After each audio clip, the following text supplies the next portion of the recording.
기독교는 믿음의 종교입니다. A.W. 토저가 어떤 신을 섬기느냐에 따라 종교의 수준이 결정되고, 같은 기독교 안에서도 어떤 믿음을 가지느냐에 따라 그 사람의 인생이 결정된다. 우리는 잘못 생각하고 있는 게 그 대학을 나오고 그 돈을 벌어야 내 인생이 결정된다고 생각을 했는데, 이 사람 말을 보니까 믿음이 내 인생을 결정하는 거라고 이야기를 하고 있어요. 믿음이 중요합니다. 믿음 안에 권세가 있고, 믿음 안에 능력이 있고, 믿음이 인생을 결정하는 줄 믿습니다. 하나님 믿음을 기뻐하세요. 히브리서 11장 6절에 믿음이 없이는 하나님을 기쁘시게 못한다. 이게 무슨 말입니까? 믿음 없는 헌금, 그 돈으로 하나님은 기뻐하지 않는다는 거예요. 믿음 없는 헌신, 그 땀 흘림으로 하나님은 기뻐하지 않는다는 거예요. 그 안에 들어있는 당신의 믿음을 기뻐하신다는 거예요. 그냥 믿음을 가지고 하나님 앞에 나아가야 하나님의 기쁨이 될 수가 있다는 겁니다. 하나님 믿음을 보시고 복을 주세요. 믿음은 축복을 담는 그릇이다, 그렇게 말하잖아요. 종지기는 그 종지기만큼 받아요. 대접이는 대접이만큼 받아요. 그릇의 크기에 따라 받는 양이 달라지는 거예요. 축복의 사람이 될 수 있기를 주님의 이름으로 소망합니다. 그러려면 믿음의 그릇이 커야 되지 않겠어요? 종지기만하면 종지기만한 복을, 대접이만하면 대접이만한 복을. 여러분, 어떤 믿음의 크기를 가지고 계세요? 다윗은 목동이었어요. 근데 참 그의 믿음이 컸어요. 누구보다 컸어요. 근데 목동이 왕이 된 거예요. 하나님께서 그에게 주시는 복이 끝도 없이 부어지는 거예요. 우리가 참 믿음으로 복받고 믿음으로 복의 양을 결정하는 하나님의 사람들이 돼야 된다는 거죠. 또 하나, 믿음으로 세상을 이겨요. 요한일서 5장 4절 말씀에 무릇 하나님께로부터 난 자마다 세상을 이기느니라. 세상을 이기는 승리는 이것이니, 뭐라 그래요? 우리의 믿음이다, 이렇게 표현하는 거예요.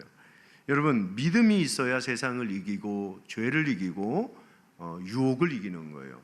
내 능력과 내 의지로 죄를 이기는 게 아니에요. 우리는 죄인에 불과하지만 예수를 믿는 믿음이 우리를 그 죄에서 의롭게 여겨준다고 말씀하는 거예요. 그냥 믿음이 있을 때 우리는 죄를 이기고 유혹을 이기고 세상을 이기는 하나님의 백성이 되는 줄 믿습니다. 오늘 말씀을 보십시오. 하나님이 욥의 믿음을 자랑하고 있어요. 여러분, 이런 사람이 좋은 거예요. 내가 내 믿음을 자랑하는 게 아니라 하나님이 인정해 주시는 믿음을 가질 때, 하나님이 참 네 믿음이 좋구나 라고 말씀하시는 믿음의 사람이 될 때, 그게 참 귀한 믿음이라고 얘기할 수 있는 거예요. 8절에 그와 같이 온전하고 정직하여 하나님을 경외하며 악에서 떠난 자가 세상에 없었다. 무슨 말입니까? 욥은 참 믿음 좋은 사람이었어. 그걸 표현하고 있는 거죠. 믿음이 좋다는 말이 뭡니까? 믿음이 좋다는 말이 믿습니다. 그런 구호를 자주 하는 게 아니잖아요. 믿자와 씀자를 막 좀 길게 띄워서 믿습니다. 그러면 그게 믿음 좋다는 표현도 아니잖아요. 직분요? 연조, 나 5년, 10년, 20년 교회 다녔어. 그게 믿음이 좋은 거예요? 그런 것도 아니잖아요. 오늘 말씀을 통해서 하나님 보시기에 욥처럼 자랑하고 싶은 믿음의 사람이 어떤 사람일까? 라는 걸 함께 나누고 싶어요. 뿐만 아니라 오늘 내 믿음을 돌아보고 점검하면서 정말 내가 시간이 지나면 지날수록 하나님이 인정하는 믿음의 사람이고 싶다 라고 결단하고 도전하는 그런 귀한 시간이 되기를 주님의 이름으로 축복합니다. 먼저 욥에 대한 정보가 필요하지 않겠어요? 1장 1절에서 5절은 욥의 이력서와 같은 글입니다. 사는 곳, 이름, 성품과 신앙, 자녀들과 재산, 여러 가지 그의 정보가 등장을 하고 있어요. 1절에 욥은 온전하고 정직하고 하나님을 경외하는 의로운 사람이었다라고 표현하고, 3절에 동방에서 가장 훌륭한 사람인데 뭐가 훌륭하냐 봤더니 성품이 좋아 라고 표현해요. 다복한 가정, 10명의 자녀들, 아들, 딸이 있었는데 다복한 가정이었어 라고 얘기를 하고, 거기다가 돈도 많은 부자였다고 얘기를 해요. 욥은 모든 것에 부족함이 없는 사람이었어요. 거기다가 신앙까지 멋진 사람이었죠. 한마디로 그는 믿음 좋은 하나님의 복받은 사람이었다고 말을 할 수가 있어요. 5절에 보면 여기까지 신경을 쓰는 디테일한 신앙이 있습니다. 한번 읽어볼까요? 5절 시작. 그들이 차례대로 잔치를 끝내면 욥이 그들을 불러다가 성결하게 하되 아침에 일어나서 그들의 명수대로 번제를 드렸으니 이는 욥이 말하기를 혹시 내 아들들이 죄를 범하여 마음으로 하나님을 욕되게 하였을까 함이라. 욥의 행위가 항상 이러하였더라. 욥은 자신을 정결하게 하고 하나님 앞에 준비된 믿음의 사람으로 설 뿐만이 아니라 자기 자녀들에게까지 일말의 부정함이 없도록 그는 항상 케어하고 자녀들의 믿음도 돌아볼 줄 아는 부모고 아버지였다고 얘기를 하는 겁니다. 이런 욥에게 어두운 그림자가 찾아오지요. 그 내용이 욥기 1장 13절에서 19절의 내용입니다. 욥은 하루아침에 모든 걸 잃습니다. 전 재산이 날아가요.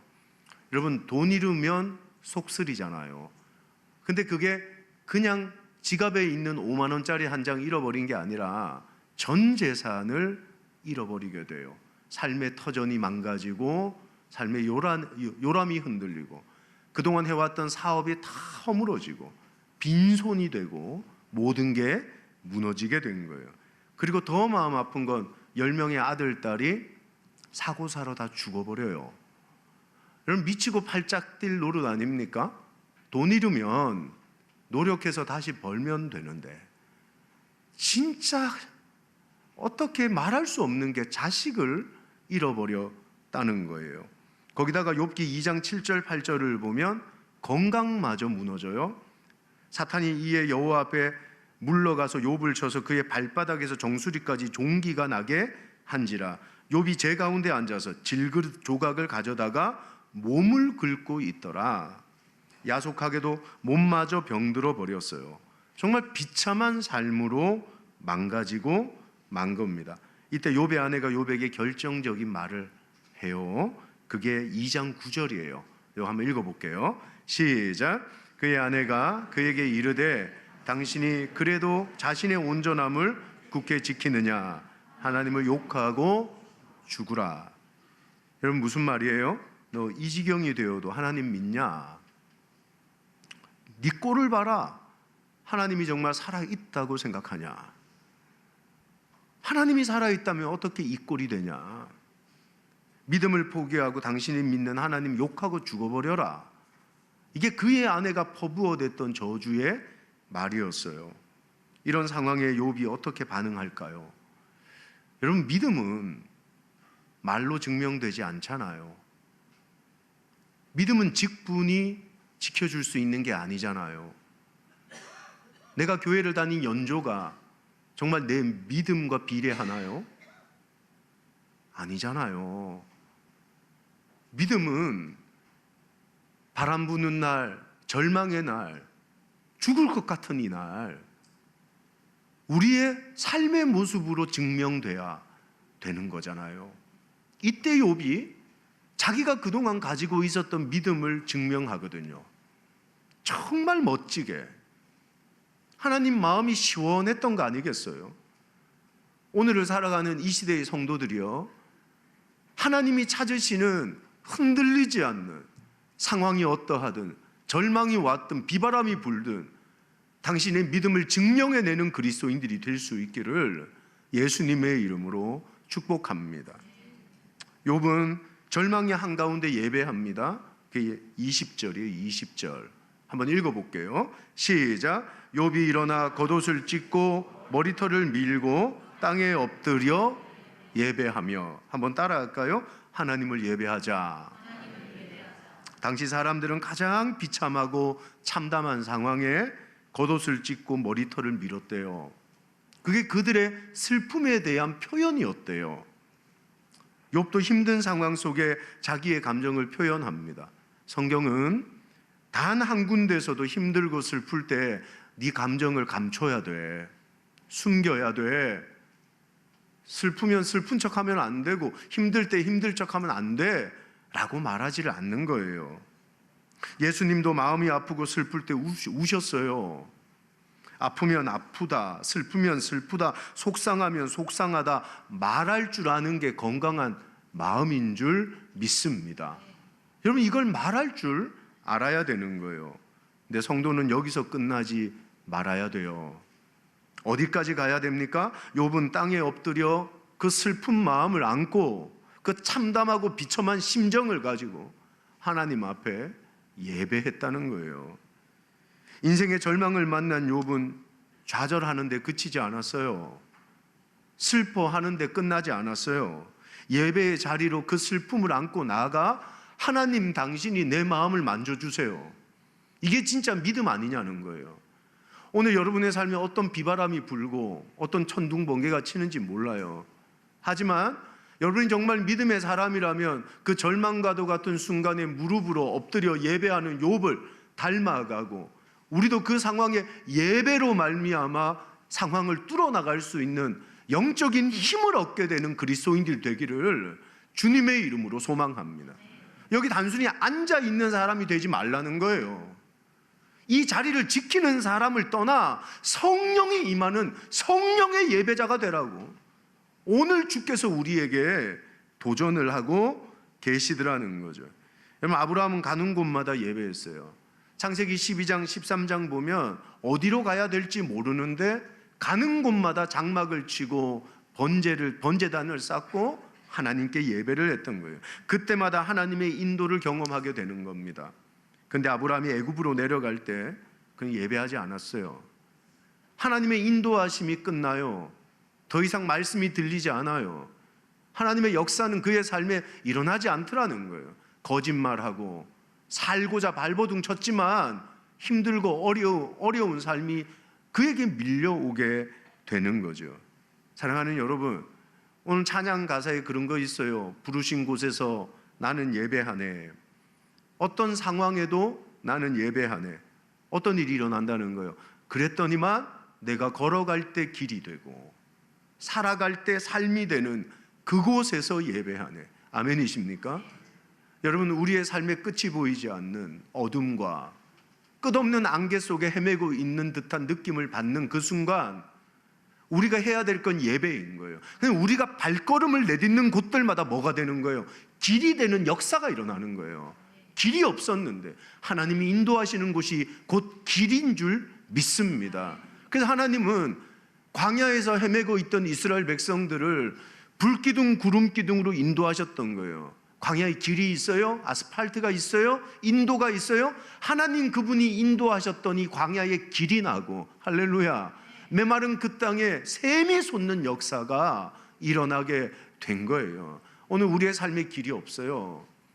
우리의 삶에 뚜렷이 어디로 가야 된다, 나도 모르고 여러분도 몰라요.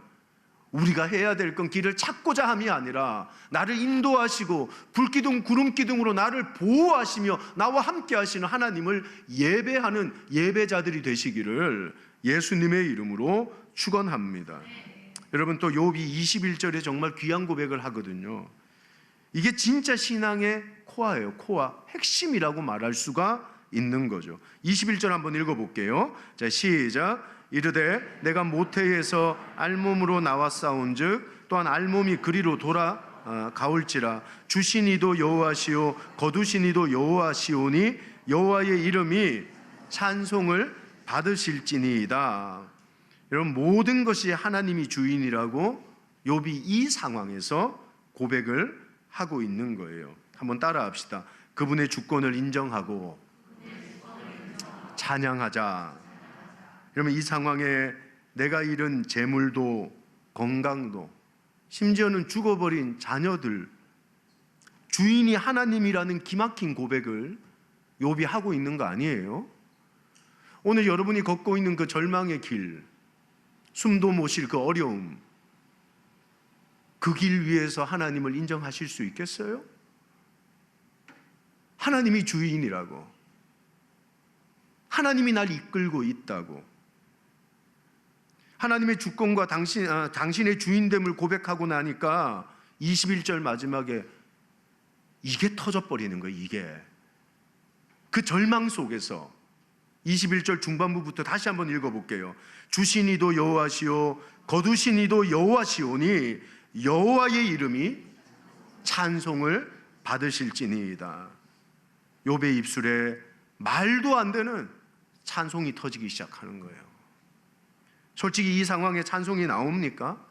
아들, 딸 10명 다 죽어버렸는데, 누리고 있던 재산 다 날아갔는데, 건강마저 망가져서 정말 비참하게 나락으로 떨어졌는데, 근데 욥이 하나님의 주권을 인정하는 순간 주신 것도 당신이고 거두신 것도 당신이고 내 삶의 모든 건 당신이 주인이라고 고백하는 그 순간 할 수 없는 찬송이 그의 입술에서 터져 나오기 시작하는 거예요. 우리 삶에 수많은 아픔과 상실들이 있어요. 하나님이 주셨다는 걸 알아야 절망하지 않고 찬송할 수 있는 줄 믿습니다. 믿음이 뭡니까? 상황이 어떠하든 그분의 주권을 인정하는 거 아닙니까? 그걸 인정할 때 찬양하는 삶을 살아가는 거, 그게 진짜 믿음 아니냐는 거예요. 모든 상황 속에 주를 바라보고 찬양하는 하나님의 백성들이 될 수 있기를 주님의 이름으로 축원합니다. 우리 하나님은 상황을 뛰어넘어 찬양받기를 원하세요. 욥기 35장 10절에 욥의 친구가 이 고백을 합니다. 한번 읽어볼게요. 시작. 나를 지으신 하나님은 어디 계시냐고 하며 밤에 노래를 주시는 자가 어디 계시냐고 말하는 자가 없구나. 무슨 말입니까? 하나님은 밤에 노래를 주시는 분이라고 고백하는 거예요. 욥도 깜깜한 밤에 하나님을 노래합니다. 하나님의 절대적인 섭리와 주권을 믿었기 때문에 가능한 일이었어요. 그 마틴 루터가 그리스도인들을 가리켜 뭐라고 얘기를 했냐 하면 이상한 새라고 얘기를 했어요. 이상한 새. 도무지 노래할 형편과 처지가 아닌데 노래하며 지저귀는 이상한 새가 그리스도인이다. 이렇게 표현을 한 거예요. 고통이 찾아오고 눈물을 지을 때 찬양하는 그 이상한 새잖아요. 사랑하는 여러분, 노래할 수 없는 곳에서 노래할 수 있는 그리스도인들이 되기를 주님의 이름으로 축복합니다. 실패하셨어요? 우울하세요? 병들었습니까? 고통스러우세요? 일어섰을 때도 넘어졌을 때도 건강할 때도 병들었을 때도 그게 모든 것 아닙니까? 하나님을 인정하세요. 그래야 찬양의 입이 열리는 역사가 일어나는 줄 믿습니다. 전 많이 봤어요. 찬양의 입이 열리는 순간 많은 게 고쳐지더라고요. 중심으로 하나님을 찬양할 때 치유의 역사가 일어나는 것입니다. 우리가 주인 되신 하나님을 찬양할 때 하나님은 마음도 고치고 몸도 고치고 생각도 고치세요.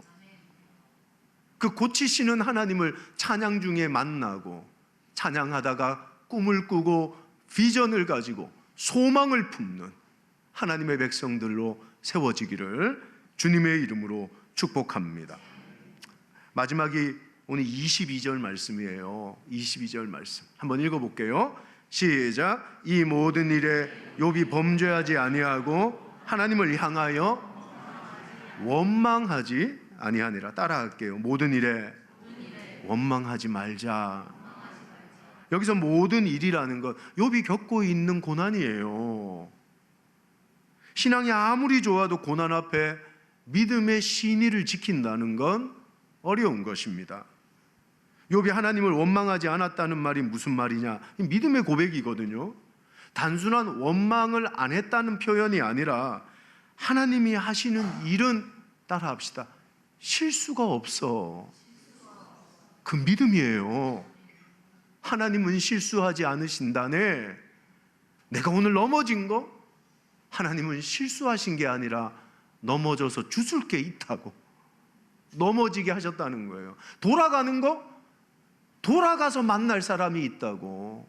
받을 복이 있다고 돌아가게 하신다는 거예요. 내가 믿는 하나님은 실수하지 않아. 이 고백이 있고 믿음이 있었던 욥의 마음에 잊지 마세요. 원망이 사라지는 거예요. 사랑하는 여러분, 아브라함이 그랬던 거 아니에요? 어느 날 하나님이 네 아들 모리아 산에 가서 번제물로 드려라 그럽니다. 죽이라는 말이에요. 회를 떠서 포를 떠서 네 아들 불태워 죽여라.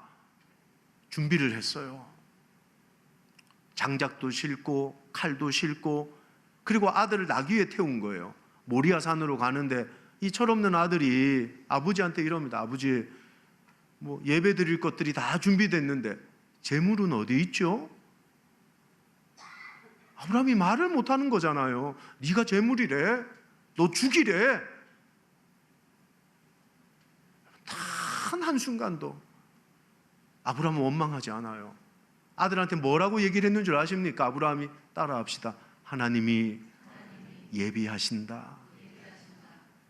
아브라함은 하나님이 신실하고 하나님은 실수하지 않는 아버지라는 사실에 믿음을 가지고 있었더니 그 상황에도 원망하지 않는 거예요. 오늘 내 삶이 무너지고 내 삶이 깨어지고 쓰러지고 흔들릴지라도 하나님이 실수하지 않는다는 분명한 믿음이 있다면 우리는 원망 대신 감사의 사람으로 세워지게 되는 줄 믿습니다.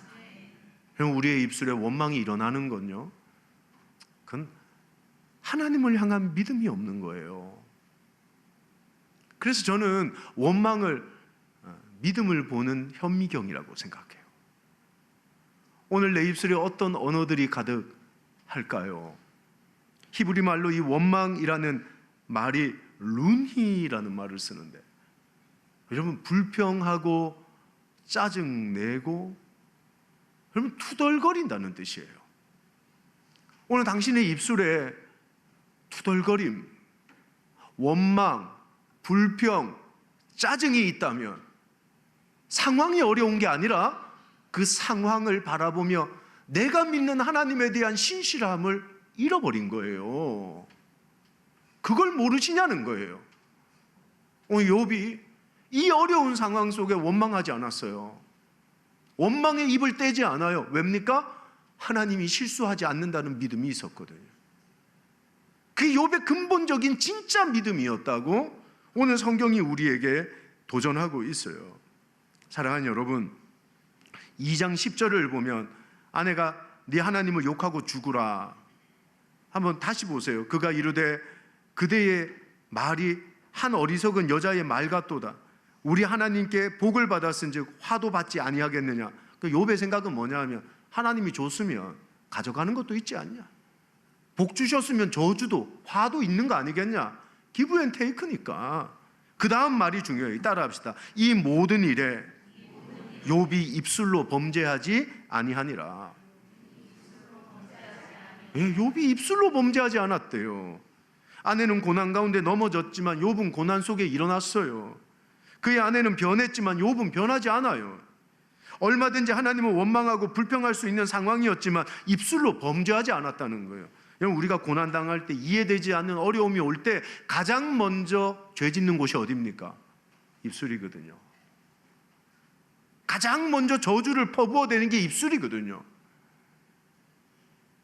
나도 모르게 원망하고 저주합니다. 부모 원망하고요, 부부들끼리 싸우며 원망하고요. 결국은 그 원망이 하나님을 향해 뻗치는 거잖아요. 여러분, 믿음은 오늘의 상황에서 입술로 죄짓지 않고 하나님이 실수하지 않아라는 고백을 퍼부어대는 게 진짜 믿음의 모습인 줄 믿습니다. 결국 원망은 신실하신 하나님에 대한 의심의 결과예요. 이스라엘 백성들을 묵상해 보세요. 광야에 마실 물 없거든요. 먹을 고기 없거든요. 그때 신실하신 하나님에 대한 의심이 생기는 거예요. 결국은 원망하게 됩니다. 사랑하는 여러분, 신실하신 하나님을 볼 수 없어요. 망가진 내 믿음만 존재하는 거예요. 오늘 말씀을 정리하겠습니다. 믿음이 망가지면 예배할 수 없어요. 찬양할 수도 없고요. 온 세상에 가득하신 크신 하나님이 보이질 않아요. 그러니까 원망하는 거예요. 당신의 믿음은 어떻게 증명하실 거예요? 오늘의 그 상황 속에 예배하셔야죠. 하나님의 주인됨을 인정하고 찬양해야죠. 하나님이 실수하지 않아라고 고백하면서 원망이 아닌 감사로 오늘을 걸어가며 내 믿음을 증명해내는 하나님마저 인정하시는 믿음의 사람들이 될 수 있기를 예수님의 이름으로 축원합니다. 오늘 이 말씀을 통해 혹여 고장난 내 믿음이 보인다면 우리 오늘 뚝딱뚝딱 고칩시다. 다시 풀려진 나사가 있다면 쪼입시다. 그래서 내 믿음을 점검하고 하나님, 내 믿음을 고쳐주옵소서. 하나님이 인정하는 믿음의 사람으로 세워지게 하여 주옵소서.